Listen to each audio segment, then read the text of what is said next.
Alright, in today's clip we're going to take a look at this sounds file that we downloaded in our browser's downloads window and add it to the sounds folder that we created in the previous video for our sounds assets. So it's a simple drag and drop action to add this, and then we are going to title this sound Coin Collection 1.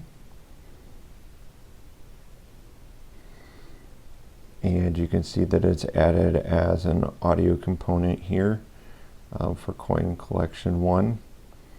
And then we can go back to the downloads folder and add a second coin collection sound, just so you have the option of choosing a couple different sounds for collecting these coins. And we'll call this one Coin Collection 2.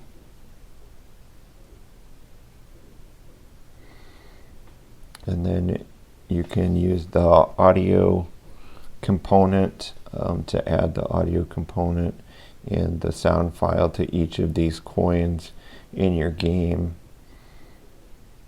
and go through and do that for each one. So we're going to go down here to the Add Component button, click on the audio source, and then if you scroll down here you can see that we've got an audio clip. We click on this round icon on the side and it brings up our audio clips that we can then select and add to our coin collection. So now when we overlap with this coin, this sound will play